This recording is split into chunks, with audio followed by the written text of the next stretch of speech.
Malipayong dayong kilom-kilom Subo, Kabisayan ug Mindanao uban ni Dr. Iris ug ni CB diri sa Bukirang Barangay sa Kasili. Sa konsolasyon kini si Leo Lastimosa. Magpasalamat na bisan ning wanon nga dayong kilom-kilom inyo mingi padayon sa tagsa-tagsa ka mga Pinoyanan. Ang atong sugilanon karong hapuna nag-uluhan og bitin. Dito ming Dr. Iris karong ganinang udto, nag-meeting siya sa Cebu Maternity Hospital. Unya, wala ang istoryahan dito ang mga doktor, mga doktora nga iyang kauban o ka-meeting. Kining pagka-alarma na nila, nganong daghan ko no kaayong king cobra nga nakit-an diya sa Bukirang Barangay sa Busay o sa bambahin diri sa Subo. Na kanang king cobra, sangan palang daan kalisangan na, kay kanang cobra god makahilo man gid na. Kung si bako makapaak na, mamiligro, madisgrasya gid ang pasyente. So, nangay ko sa katinawan sa itong mga higala sa Department of Environment and Natural Resources. By the way, nagkasalamat sa taga-DNR kay mga suki sila na itong mga viewers sa itong mga programa. O yatagan ko sa DNR og tuto ka mga possible reasons nga nga mas daghan ni karon ang nitumaw nga mga king cobra dinhi sa Subo.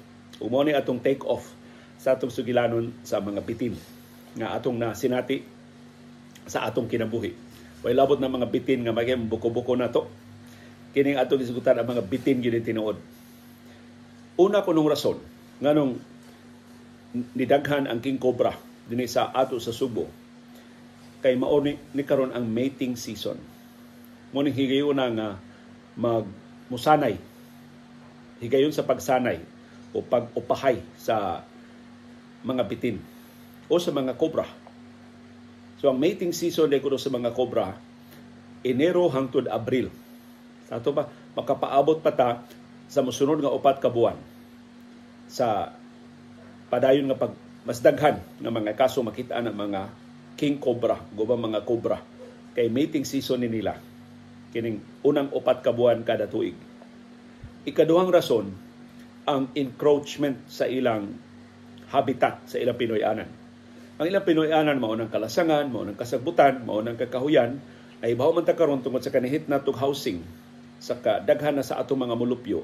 Hastang kalasangan ato nang gi hawanan, ato nang gitukuran o mga panimay. Hasta mga kakahuyan ato nang gipuril kay atong gitukuran o mga subdivisions.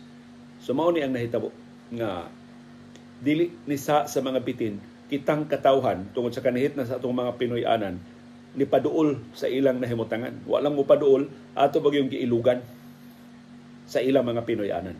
So muna nga nakaduol ta sa mga bitin, doon ay kahigayon na maka-interacta nila. Doon malisang ta makakita ta sa mga bitin. But actually kita'y nagpaduol nila. Pananglitan diri sa amo, kining among nahimutangan, palibot sa among bahay, mga kasagbutan, mga bakante pangaluna ba?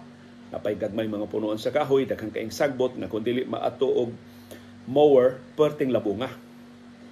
So, mo kasagaran mo ni puy-anan sa mga bitin kay secure man kay sila kun labong kaayo ang palibot. So doon mga higayon masaag ang mga bitin dinhi sa among Pinoyanan. Pero ato nang isgutan karon taon-taon. So, dili ni nga giatake ta sa mga bitin, dili ni tungod kay mga bitin bangis kaayo nga gustong mo tukob nato, gustong mo kaon nato, dili. Kitay nagpaduol sa mga bitin. Wa gyud sa mga bitin. Ngano nga ato sila makit-an, ngano nga usaya ato sila matsambahan. Ikatulong nga rason, sigon ni sa ato mga viewers nga taga Department of Environment and Natural Resources, daghan kay tag mga ilaga, daghan kay tag mga peste diya sa ato mga panimay nga mga paboritong pagkaon sa mga bitin. Labi na gyud ang mga ilaga. Unya mo daghan ang atong mga ilaga kung patakal at tagbiya sa atong mga pagkaon. Panalitan kana atong pagkaon sa atong mga iro o sa mga iring. Ibutang nato diya sa gawas. Nya dili mahurot, dili nato hipuson. Mga ilaga mo tilok ana. Ug makakita ang mga bitin nga daghan kitang ilaga diya sa atong bahay, madani ang bitin pagpaduol sa atong bahay. Napasilo atong audience mura og nagduka kini si CB kung manggawas min Dr. Iris ingon ni Yaya Marisa di ni matuog masigit taw ni siya tan-aw baspultahan kano sa among mabalik guilty kay min Dr. Iris nga mobile ni CB diri sa bahay kay tan-aw wa jud siya katog tibok hapon karon na siya ni katog na balik na mi para ba niya mga okay na Nabalik na sila, so matuog na siya. Duty pa man niya. So sa iluwa ka ibingbing ha. Hindi pa duty ka na ako bisan og. Pero di lang kay nato hasulon si CB. Basta ko angkor lagi abon siya, bahala gado ka ang atong ko angkor. So na aron kalikayan nato kaminusa ng kahigayunan nga mo paduol ang bitin sa atong mga panimay, atong limpihon ang atong palibot. Kanang mga biya nga mga pagkaon mo nay makadani sa mga ilaga. So dili mga bitin mo madani ana ang mga ilaga. O ang mga ilaga makadani sa mga bitin. So muna katin-awan sa taga Department of Environment and Natural Resources. So wa ni mapasabot nga ang Cebu City labihan na kahugaw, ang Cebu City dako na kaigsa, na ang mga bitin ay mosilot sa taga Busay. Taga Busay gyud tungno no kay taga Busay, ang Busay mangod moy usa sa labing labong nga barangay, daghan pa kay mga kakahuyan, daghan pa kay mga kasagbutan, daghan pa kay bakante nga mga luna diya sa Bukirang Barangay sa Busay. And I think diya sa Busay doon na sa bago niya mga housing sites, bago mga Pinoy-anan nga gitukod either sa mga private subdivisions or sa mga government housing projects nga gipasugdahan. Kaya dako ba kay ng government housing project diha sa Barangay Busay? In fact, ako naman gisiguylo ninyo, wa pa ko mahadlok o pangutang sa una, doon na ko'y bayad diha sa Bukirang Barangay sa Busay, silingan o tatari sa Busay. Kaya doon na ko'y luna diha, nadaog na ko sa raffle sa kapisanan ng mga broadcaster Pilipinas atol sa administrasyon ni aning Gobernador Tingting de la Serna. Seryoso na gining pagkatuog sa atong co-anchor, di lang nato ni siya hasulon, ako lang ni siyang paunlanon o manukmod ra ba ko akong paunlanon sa akong bukton. Pero malitis mo ni si Sibi na minaw sa ni sa tusugilanon karong hapon. So mauna, dili ta ngayong maalarma, kus dili ta mo kumpiyansa nga dunay mga king cobra nga nakitaan diha sa Bukirang Barangay sa Busay o sa babahin sa Dakbayan sa Subo.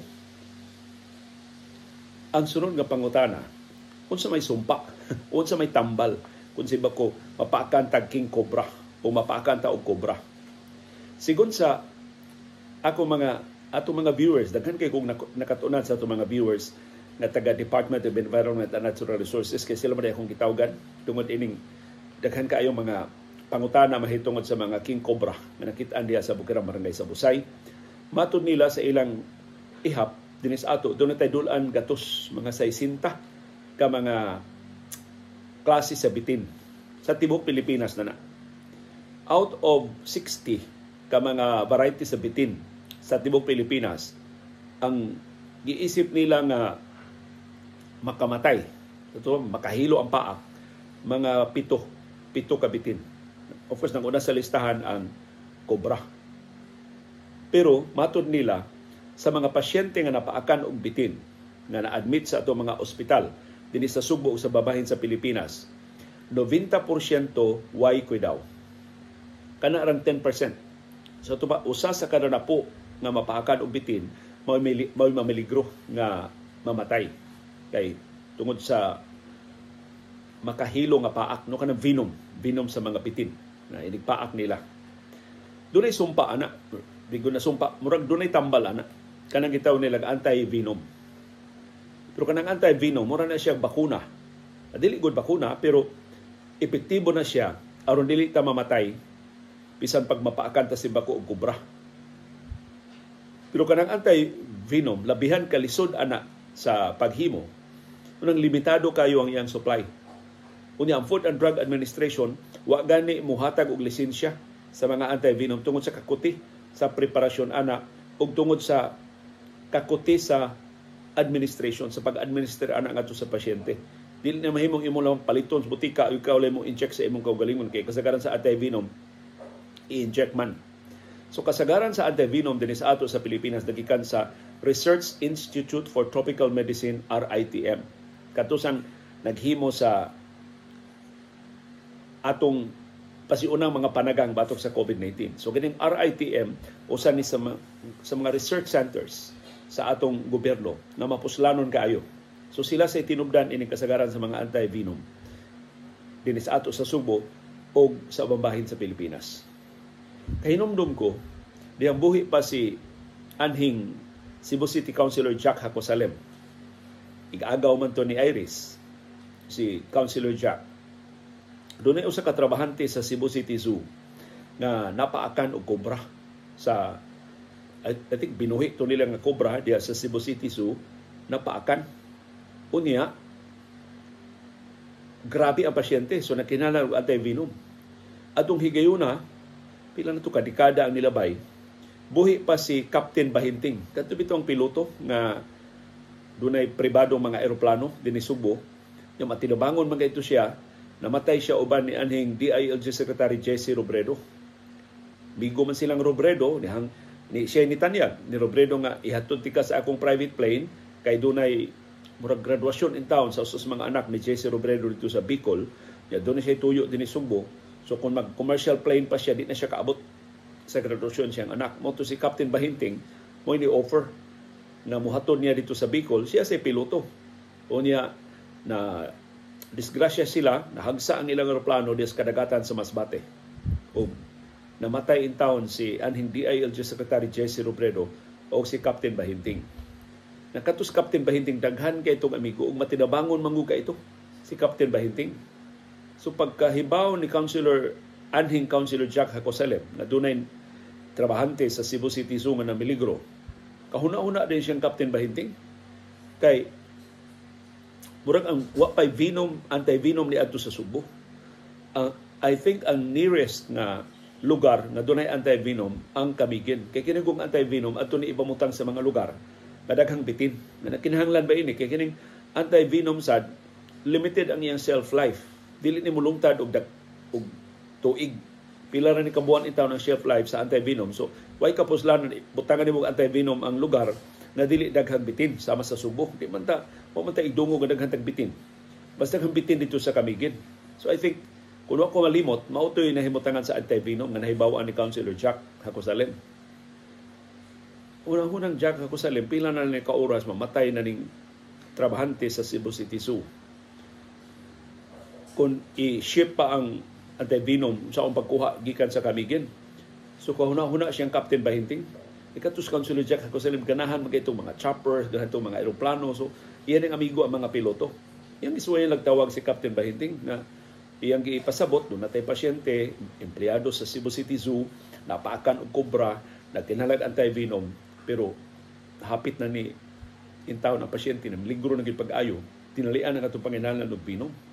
Ang nearest na anti-venom nga ilang nahibaw-an dias Camiguin, pila man nakauras kap ang Camiguin gikan sa Subo. Yung Captain Bahing, kadali ira na, lupad taron, balik na ta in an hour. Na natay anti-venom. Doon naman kayo ng Camiguin o Subo. So, naglupad sila. Paspasa. Si Captain Bahinting naman si tag-iya sa aeroplano. I think, si Councilor Jack ni adto dayon sa hangar sa mga aeroplano ng Captain Bahinting, or di man sa kanang mga aeroplano kinahanglan mo nagtarong gid nga airfield ba, di parang chopper nga makatong pala bisan asa. Lupad din sila sa Camiguin, balik din sila din sa Subo, nagdana sa anti-venom, naluwas ang trabahante sa Cebu City Zoo. O naka-interview ko itong trabahante ng siya sus. Nang pagkamatay ni Councilor Jack, siya, di yun ko kalimot ni Councilor Jack, siya mo'y nakaluwas sa akong kinabuhi. O first Captain Bahinting. Ang maayong balita mao, doon na tayo anti-venom din sa Subo. Pero limitado kaayo ang supply. Ang atong anti-venom din sa Subo, available sa pipila ka mga ospital. So naipipila ka pribadong ospital na dunay anti-venom. Pero ang kinakusgan natong tinubdan mao ang Vicente Soto Memorial Medical Center. Ang VSMMC, doon na sila gitawag nga Poison Center. Mao na ang sentro na mao nagtipig ining anti-venom. Pero ang ilang lisensya ini paggamit sa anti-venom limitado. Gikan sa Food and Drug Administration. Dili ni mahimong ma-administer bisan asa. Ma-administer lang ni diha sud sa Vicente Soto Memorial Medical Center. So pananglitan, dunay pasyente mapaakan simbako o cobra, ma-admit sa Chongwa. Moingon ang Chongwa sa ilang assessment kaysa dili pa ni i-administer ang anti-venom tungod sa iyang kamahal, tungod sa iyang katalagsaon, tungod sa limitado nga supply o tungod sa kakuyaw. Kay pataka kaning anti-venom, either maluwas ka or mamatay ka. Maluwas ka gikan sa paak sa bitin or matiwasan ka. Kung doon na kay allergy, doon na adverse reaction ang imong lawas sa anti-venom. So, mabinantayon kaayo ang mga doktor, labihan ka kuti ini pag-administer sa anti-venom. Tungod ana, Ang pasyente sa Chongwa, di mahimong manawag lang mga doktor sa Chongwa, Vicente Soto, ipadaning yung anti-venom di, among injeksyonan diri, dili. Ang pasyente sa Chongwa mo i-adto sa Vicente Soto Memorial Medical Center. Of course, human sa proper medical assessment. Mga doktor gyud mo assess, tan-aw gyud unsay sitwasyon sa pasyente, naglisod daw og ginhawa, klaro kay nga venomous gyud ang paak sa bitin, so ma-justify na gyud ang paggamit sa anti-venom. Ayha pa diha dad-o na pasyente ngadto sa Vicente Soto Memorial Medical Center, ayha pa mga doktor sa Vicente Soto Memorial Medical Center relying on the assessment sa mga doktor sa ubang ospital ug sa ilang kaugalingong assessment, ayha pa sila mo administer sa anti-venom aron pagluwas sa kinabuhi sa pasyente. So ina kakuti ang anti-venom karon. Unya kasagaran mahutdan og anti-venom ang RITM, ang Research Institute for Tropical Medicine. Unya mahutdan nga ni-supply ang RITM ang sila. Paano? Kay di man ang anti-venom di man ma-harvest og usa lang ka semana. Unsa kakuti ang paghimo sa anti-venom? Kining mga kobra, kining mga makamatay nga mga bitin, kanang madakpan sila or makuha sila, kuhaan na sila og kanang ilang kanang ilang venom, kuhaon kanang ilang venom. Unya i-process na sa laboratorio, niya i-administer na siya sa iyang most diluted nga form ngadto sa mga buhi nga mga hayop. Kasagaran i-administer na og kabayo, i-administer og baka. Unya in small doses, so gagmay kay dili mamatay ang hayop. Unya i-administer ato mong venom nga gamay kaayo, ang baka or ang kabaw gubang hayop nga administeran ato mo produce og antibodies. Mao man reaksyon sa atong immune system. Ang mga hayop do naman sa immune system, dili ni siya administer og tao, kay lisod man kay ang tao eksperimentuhan. So ato nis mga hayop administer aning gamay kaayo nga amount of venom ngadto sa hayop. Dili siya mamatay, pero ang iyang immune system mamugna og antibodies nga mo sagang ini maong venom. So kadtong iyang antibodies nga mamugna i-harvest to gikan niya pinangi sa pagkuha siya dugo. So kuti kaayo ni nga proseso. Kuhaon na sa atong dugo atong living animal, katong kabayo o baka o gubang mga hayop nga gibutangan og gamay kay nga dose sa venom. Kuhaon na sa tuilang dugo, motoy magsilbi karon nga anti-venom. So imagine, pila ka buwan ang proseso, unsa ka dugay, unsa ka langay, unsa ka kuti sa proseso. So pila ra ka bayal sa anti-venom. Kasagaran na anti-venom i-inject ni siya. So katong antibodies i-preserve to, ang shelf life ato labihan ka limitado. Na a certain temperature, I think -8 ang temperatura nga kinahanglan. So di ni mabutang og ordinaryo nga ice box. Pero katong travel nilang Councilor Jack o Captain Bahinting gikan sa Camiguin, okay ra to maguba ang anti-venom kay kining anti-venom bisan pag dunay interruption sa iyang refrigeration, makasurvive man siya. Di man siya pareha atong mga vaccine bitaw, atong bakuna, unang generation sa vaccine sa COVID-19 nga hilabihang istriktuha. Mainitan nagjutay, mapaso na. Kini siya, bisag pila pa ka oras, nga mawa siya sa refrigerator, na siya sa ibabaw sa aeroplano atol sa transport, epektibo pa siya. In fact, nakaluwas ko siya atong trabahante sa Cebu City Zoo. So, muna explanation, nganong ang anti-venom, labihan kanihit, labihan kalisod, na kuhaon. Dili siya available sa mga botika. Limitado kaayo. Ambot gawa sa Vicente Soto Memorial Medical Center, mangutana patas taga Department of Health o taga Food and Drug Administration, kinsa pay ubang mga ospital dinhi sa Subo ug sa Kabisayan nga ilang gi-accredit nga dunay mga poison centers ug ilang gitugutan nga makatipig aning anti-venom. So palihog, makakita ta og bitin, ayaw pagsurang-surang kay lisod kay ikang tambalan. Patsambahan kag king cobra, has kang lisura. I-assess pa ka, unya wa patay sigurong doon na pa ba'y nahibilin nga anti-venom diha sa Poison Center sa Vicente Soto Memorial Medical Center. So, Unsa imo sugilanon og bitin? Diri sa amo sa Bukirang Barangay sa Kasili sa Konsolasyon, di ko musulti ning Dr. Iris ug hinaot di siya makapaminaw ini mao programa. Kay di ba na kay siya maminaw signo si Dr. Iris kay binisaya man ning atong programa. Wa gyud ko magsaba niya. Kausa nagpalimpyo mi sa among aircon. Kining among air conditioning units usually palimpyuhan unta ni every 3 months. So tagsa naman kay mi mo gamit sa among aircon. So usay every 6 months, usay once a year gini malimpyuhan ang among aircon kay bugnaw pa man. Wa may ni aman mi sa bukid, di man mi daplin sa dan. So ang hugaw sa aircon limitado pa kay isip madadara. Di ba sibo man ka magreklamo sa atong aircon. Sus kausa palimpyo mag aircon. May gani ako ray gisultihan sa mga technicians. Ila kong gitawag, hinay ko lang tawag. Wa nila paibawa si Dr. Iris. Dito sa kaning murag kaha bito sa aircon kay kining among aircon window type man. Dili window kining sa kaning aircon kanan naas gawas dili i-compute sa tawagan na sim. Unsa ars? Split type. Nakadungog na sa Iris, sorry.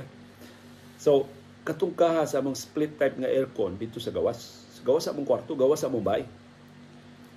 Hoy, usa sa ilang gilimpyuhan, mo na ilang ablihan, di ba? Kaya naman diha ang compressor sa aircon, ilang na mumbahan kada kusog kay nga pressure sa tubig. Mo na ilang pagpanlimpyo. Sus pag-abli ro nila sa kaha. Doon bitaw sila nakita na panit sa bitin sim. Ang partig yung dako. Ang panit sa bitin, ang pusuan ng bitin, panit na lang ang naa. Murag nihuot. Nihuot sa kaha, sa aircon. So, yung unsa man abay. Siya bitin ni sir. Ikaw ano, dako man kayo na siya, dako kayo itong bitin na sir. Yung nga naman, siya bugnaw man ni diri sir. So, para niya, nagluno man siya, nag-usap man siya panit, safe kayo, kaya naman siya suit. Sus, kung nakakita pa may kahadlukan ka itong bitin, ginugdanay ka na mo diri sa bahay. May gani, nakakita ko, ang panit na nasbitin. So, kining bitin, di yun ni, di bitaw ni siya, mo atake ni mo, ganang ambusan ka niya, atake, tukbon ka. Kaya mas dako bitas bitin, usa mo niya pagkaon na to. Gawas og tinuod ng pelikulang Anaconda, pero may so, ayaw yun magtuo nga ang bitin mga atake ninyo. So, usa to sa mga ebidensya nga parang ako, sus, pila ka to kabuan siya dito, pila siya kaadlaw, dito sa kasa among aircon niya, wa gid man niya hasula. Ang iya lang dito nga, safe siya, wala ay makakita niya, wala ay makatugaw niya, samtang nagluno siya, samtang nag-usab siya siyang panit. Usa to sa mga, makaingon ba ko basus, nakakita pa ko itong gidakuna sa bitin. I don't know. Kung sa'y mahitabo. Of course, ang imong self-preservation mo, mutukar, wala ba ito kayo dakanan, tungkol sa iyang kadako. Maanhing ba ito walay. So, atong suyang pagtubag karong hapon, kung sa may atong buhaton, kung simba ko, dunay bitin di asod sa atong bay. Simba ko lang. Kenis Iris, amot nga nung ganahan sa kining mga bitin niya, bago pa kayo magpuyo diri sa among bay.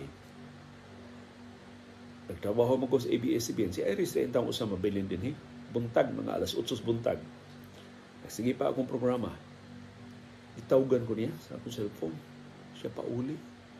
Kung ano man ars, siya na ipitin. Diri sa bahay. Yang bitin, iya balang gipanidaan. Mo na angay buhaton.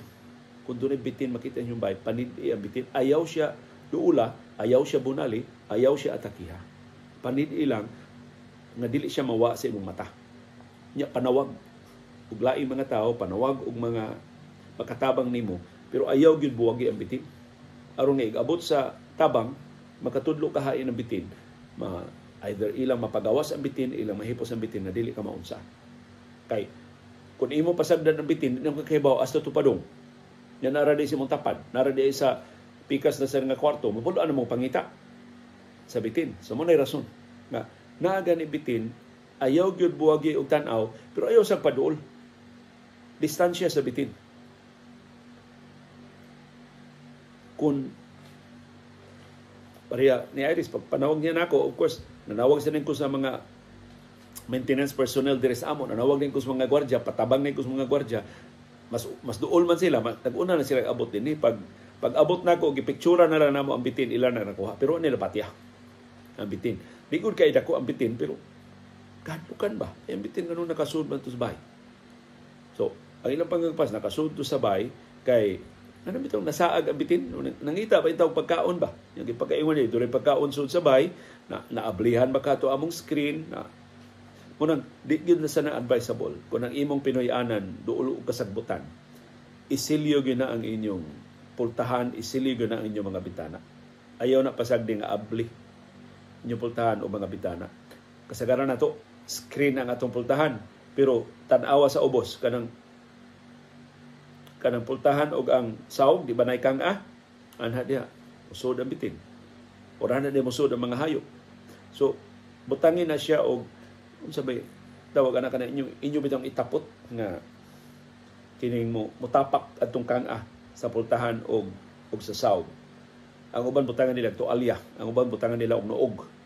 Pero naa nay sa luwa di mong gugupanday gitudluan ko ana nya daghang kay baligya ana sa mga hardware nga imo lang either imo lang itwerka sa imong pultahan o di mo lang ipapilit sa imong pultahan, okay na kaayo.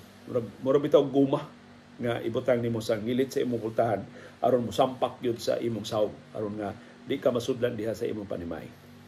So muna una nimong buhaton kung si bako dahil bitin makasud sa imong bahay, distansya, pero ayaw buwag sa imong mata, panawag og tabang. Inig abot na sa tabang o nag-abot na sa mga sakop sa pamilya or samtang napaabot pa mong tabang, ang bitin wa gani maglihok, ayaw hasula, ayaw duula, ayaw bunali, ayaw tigbasa, ayaw labaya og bato, ayaw labaya og sinilas. Kay makumbinsi na ang bitin nga hulga kaniya, sumusukol na siya nimo. Usas mga timaan nga ang bitin na threaten na nimo kanang moabli na ang iyang baba. So kung moabli na kuno baba sa bitin na threaten na siya nimo, palayo gamay. Duol ra kay kaniya. So palayo ka gamay, ang bitin mo kalma na siya balik. Di na siya musukol nimo. Di na siya mangita o paagi nga makapasakit siya nimo. Ang laing paagi mao, ablihi ang imong pultahan. Kung naibitin sud sa imong bahay, ablihi ang pultahan. Aron doon na siya kalutsan. Ablihi ang bitana. Unsay maabli diha, ablihi. Aron doon na siya kalutsan. Dili siya matrap. Kaya kung iyang feeling na trap siya, wa siya kalutsan, pusukol siya nimo. Atakihon kaniya. So muna usa sa mga kasi kadtong mga nitabang namo atong bitin nakita ni Dr. Iris, ingon siya nga di gyud na nimo siya ibabagan, sir. Di gyud na nimo siya murabag iyang feeling nga wa na siya kalutsan. Ikaw may iyang subalikon. Subang kuan na gid siya nga na siya laing kalutsan, na siya kagawasan. Kundi siya kalusot kay ang bitin ba yan naratol sana kay wa ba nag-expect ang bitin nga maka-encounter nimo. Gamit og silhig, kung na kay silhig na taas-taas, gamit og silhig, giyahi siya padung sa outlet. Giyahi siya padung sa either pultahan o bintana sa imong bahay na iyang posible nga kalutsan.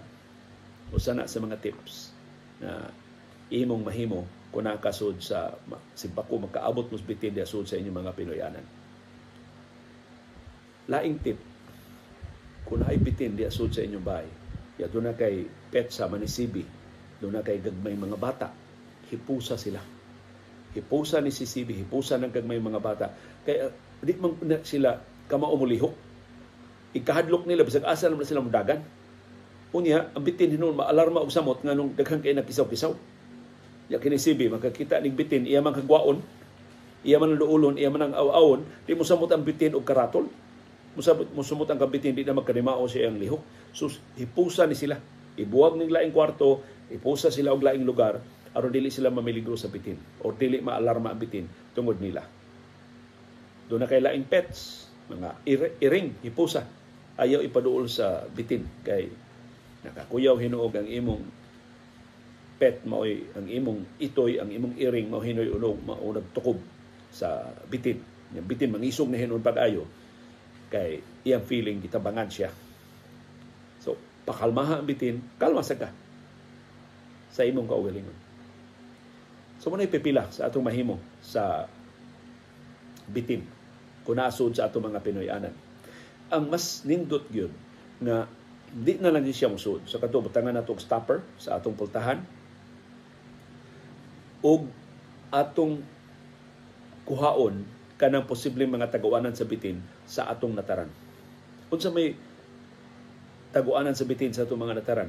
Kanang mga biya na itong kahoy, o sa natay lumber, na biya sa atong pagpamanday, doon natin i-repair sa atong bahay, doon natin pipila ka mga piraso des 2x2, 4x4, mga ginabas ba nga mga kahoy, unya nataligamaan na itong hipos, ganahan kayong bitin na. Kaya naman na space dito sa ilaw.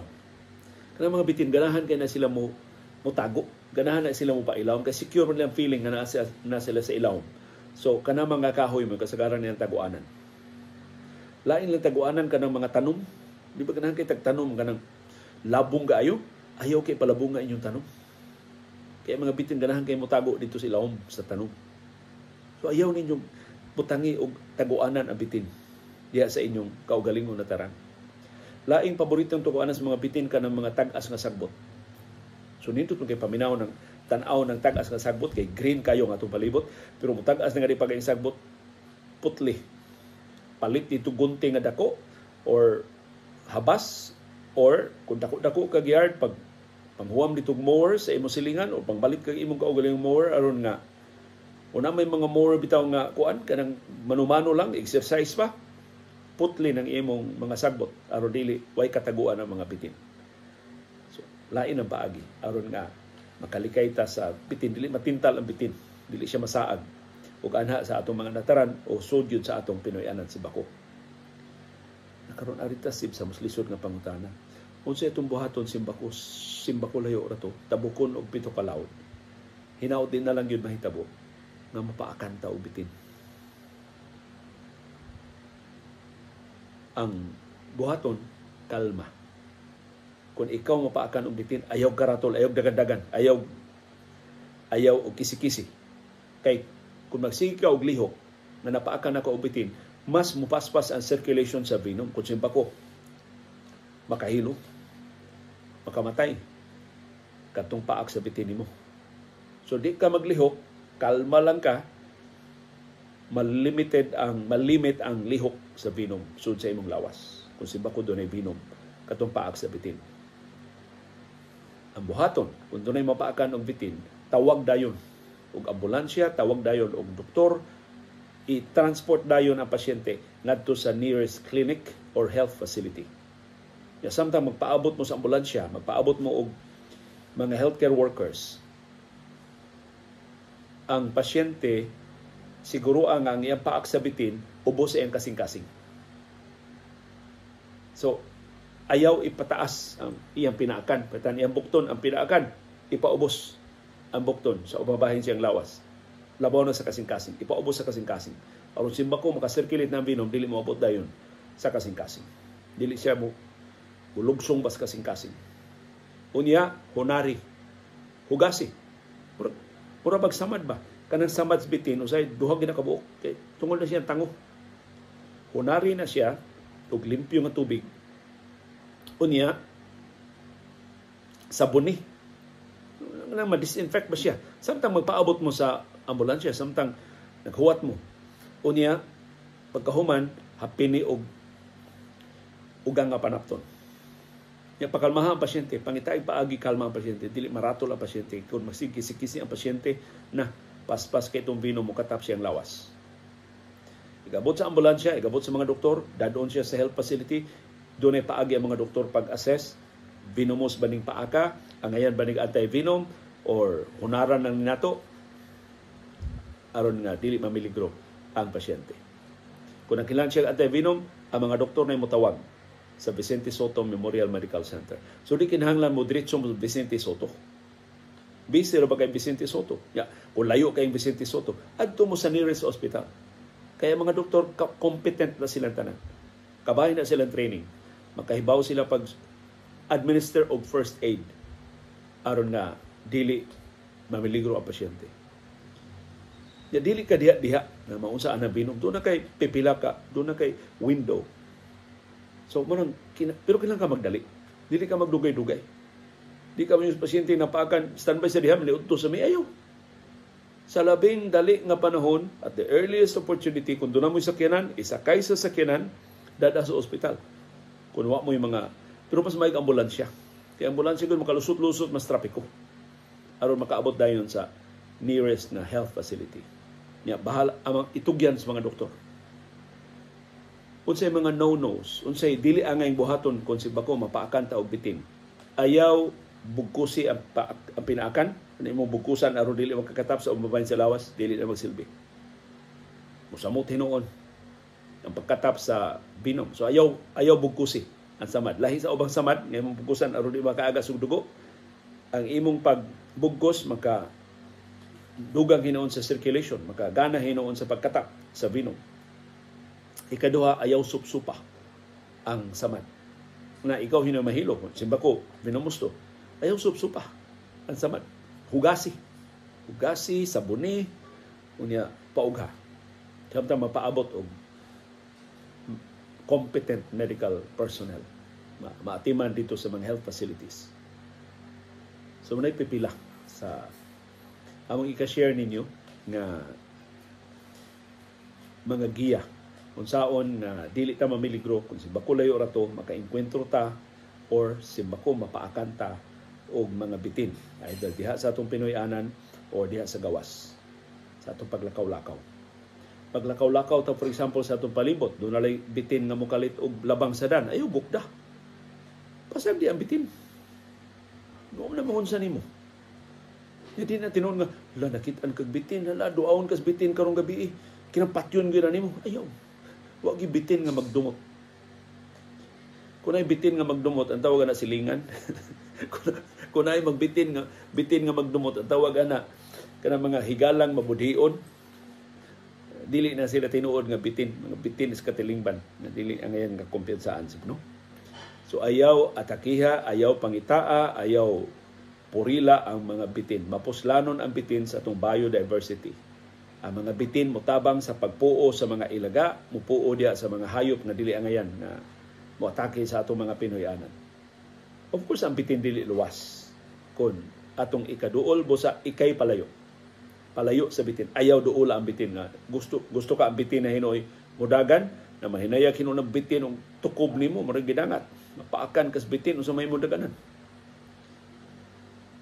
Kung gusto ka mo palayo sa bitin, ayaw dagan. Hinay-hinay o atras. Kadang hinay-hinay nga atras. Aron dili ang tuyo ra gid ana aron dili ma-provoke ang bitin. Kay kung sudden movements, maalarma na siya nga ayay. Lain ni tuyo na ko, unhan ko ni. So nanilipod na siya siyang kaugalingon. Pero di wa na siya tinguha pagpatay nimo. Wa na siya tinguha pagpaak nimo. Nanugutang ginuton kaniya na dili man kaniya pagkaon. So di ta angay mahadlok sa mga bitin, pero di ta mo kumpiyansa sa mga bitin. So di ni tungod sa ting tugnaw, di ni tungod sa ting init. Akong usbon, nidaghan ron ang mga sighting sa mga king cobra diya sa Busay ug sa babahin sa Subo kay mating season ron nila from January to April this year. Ikaduha, ni-encroach na sa ilang mga Pinoy-anan. Nagkaduol na ang atong mga subdivisions, ang atong mga Pinoy-anan, ang atong mga housing sites sa traditional nga mga Pinoy-anan sa mga bitin. Mao na nga nidako ang kahigayon maka-enkwentro ta nila. Kay kalasangan ba na sa una. Karon ato nang gitukuran sa atong mga panimay. Ug ikatulo kanang mga ilaga ug ubang mga paboritong pagkaon sa mga bitin na nadani tungod sa atong pagpabaya sa pagkapakya sa ito, paghipo sa itong mga biya ng mga pagkaon sa palibot sa itong mga panimay.